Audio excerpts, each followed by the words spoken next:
Hey, this is Rob Leo, and in this tutorial, we're going to take a look at how you can use Google Meet directly through Google Classroom. I'm just going to go to my class settings, and at the bottom of my screen, you're going to see that there is an option to generate a Meet link. You can click Learn More if you want to learn more about what that does.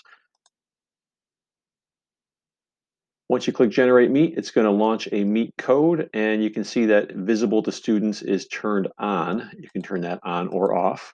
You can also use the drop down if you want to copy your code or reset it. I'll click Copy. I want to make sure I save this. And when I go back to my stream page, if I want to have a meeting with students, you'll notice that the Meet link is now generated right there in the banner.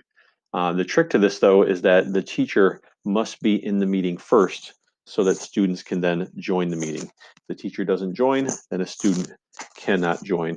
And I have a second device open on a Chromebook. I'm logged in as a student.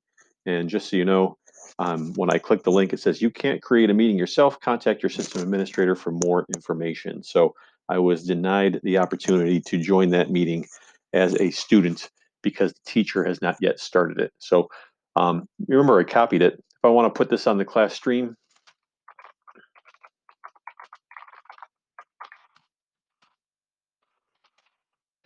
pretend that that's the time, XX o'clock.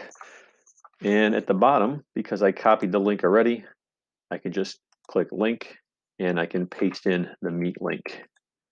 Also right click on this and copy the link address to paste it in as well. I'm going to post this now. So the link is now in two places. It's on my classroom stream and it's in my banner. Again, students cannot enter unless the teacher starts first. So let me launch the meeting.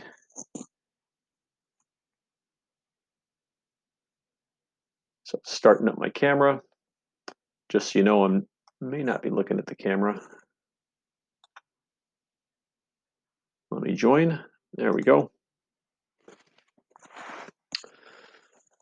I don't need this information because I posted it on Google Classroom already for students to join. I could add people manually if I wanted to. The nice thing about Meet is the only people that can join this meeting are the students that are enrolled in your class. So now that I am here as a teacher, let me join as if I was a student on my second device. Bear with me just 1 second. Meet is asking for permission to use the camera and microphone, so I'm going to allow that on the student device. And it wants to give me notifications. I'm going to block the notifications. Once I'm all set, I'm going to click Join Now. And now you can see in a second window, I'm going to mute this. I'm going to mute it over here as well. All right, so now you can hear me properly. So now the student is joined in the meeting as well. So the two of us are here. There are some settings on the side. It's asking me to turn my mic on. It thinks I'm talking, which in fact I am, but I didn't want that to echo in my ears. So there's your meeting invitation. There's the details. If you want to copy the info, you can mail this off if someone misses out on the opportunity or doesn't know where the link is. This lock icon as a teacher gives you some controls for meeting safety. Quick access, this is turned off. When it's turned off, everyone who isn't invited must ask to join, including people in your organization. Think of this as a waiting room.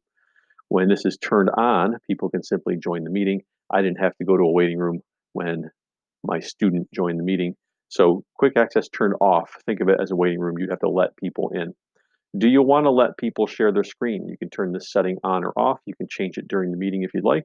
Do you want to send chat messages? The messages are for the whole group. They can't just send a message to each other students. That is, it has to be either to the teacher, I believe, or the whole group. But you can enable the opportunity to send messages on or off here as well.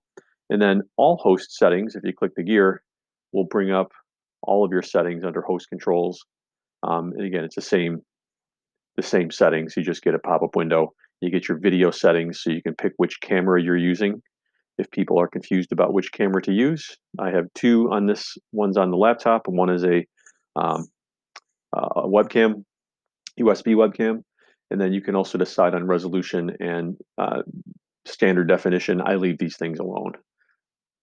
Audio is here. I've got the default mic turned on. That's the default on the computer. If you have a headset, you can select an external microphone to be your microphone. So your settings for audio are there as well.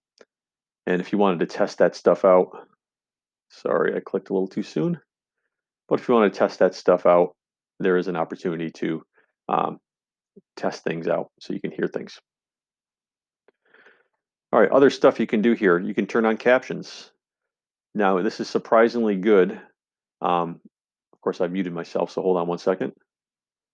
So the caption tool is surprisingly good if you want to have captions read aloud or typed on the screen as you're talking. Turning on captions will take care of that for you.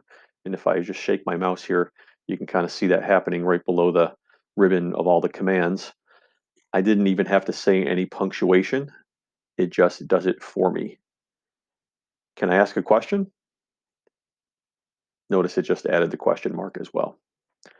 So pretty good stuff there. Let me turn captions off. Captions don't save, they just appear on the screen as you're talking. If you want to present your screen, you can click present now. You can decide if you want to present your entire screen, a window, or a Chrome tab. I strongly recommend you click the entire screen. However, if you do want to generate some audio, you have to select Chrome tab and notice there's a share audio button. So if you have a YouTube video, you could select the YouTube tab. I don't happen to have a YouTube tab open at the moment, but if I did, I would select it and I would make sure I'm sharing the audio from that tab. In other words, the audio is coming from the computer, not from your microphone. That is the option available for presenting a tab. That is not an option when you present your entire screen. So if you want to share like a Promethean lesson, for example, you can share your entire screen. You can pick which screen it is you want to share. You have to select something here, and then the blue border appears around what it is you're going to share, and then you can simply click share. Once you share your screen, you're going to get an indication that you're presenting. You, however, are not necessarily going to see what it is you are presenting. So this is one of the drawbacks of using the Google Meet compared to Zoom. You don't really see your screen, but you know we told it to share, an entire screen, and that is what our students will see when they are watching your presentation. You also appear up in the top corner. I'm going to stop presenting. Other controls. You can mute your mic, you can mute your camera. The telephone receiver in red is how you leave the meeting. And then with the three dots, you can also open up a Jamboard so you can work on a whiteboard while you're in the meeting. Recording meeting is a premium feature. I don't believe we can do that anymore, but you can try that out if you'd like. The meeting recording will get sent to your Google Drive. You can change the layout. So if you want a tiled layout with lots of people to see all at once, you can use the slider at the bottom of the screen and adjust how many people you are looking at simultaneously, all the way up to 49 people at once. Most of you don't have 49 people in your classes, which is a good thing. You can also do the auto, which when the speaker speaks, it will put that speaker, or it will kind of switch back and forth between tiles and speaker view. You can do spotlight, so you're only seeing the speaker. You can do the sidebar, so everybody appears in like a little film strip, if you will, on the side. Typically, tiled is what most people will choose. It's similar to Zoom, and you can adjust the number of tiles. Other stuff in your setting, the captions is the same as what you saw earlier. Um, Really, that's pretty much it. Of course, your settings are here as well. That pulls up the same settings you saw earlier with host controls, audio, etc. So a couple places to find the same thing. This is your chat option. When you're chatting, you are chatting with everyone. When the student is chatting, let's just see what they can do. Yeah, it looks like a student chat. I'm just going to type in chat on behalf of the student. I'm going to send that off, and you can see that that is appearing for everybody. If you don't want to let everybody see the messages, you can turn that off as the teacher, and then the students can simply send you private messages. So you get to control as a teacher what type of chat it's going to be, either public, everyone can see the chat, or private. Students are only sending messages to you, the teacher. Students, like I said before, cannot send messages to each other. It's either to the teacher only or public for everyone to view. Of course, because they're logged in with Google, you get to see their usernames without them being able to change anything. That is pretty much it. Again, you can see the report of who's here. And again, your host controls, you can add more people. Pretty basic tool, pretty easy to use.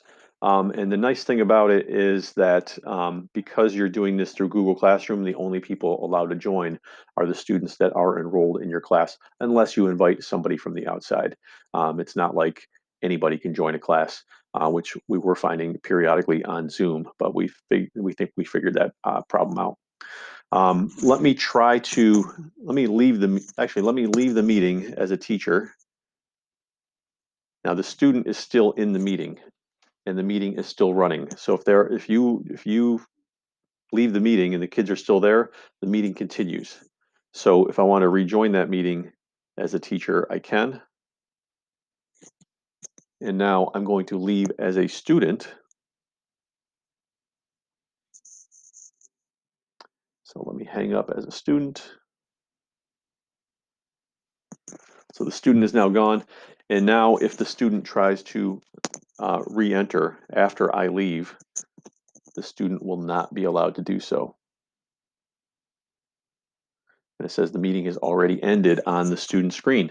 So to protect your meetings, again, you should be the first one in to start it, and you should be the last one to leave to conclude it. Thanks for listening, and I hope you found this useful.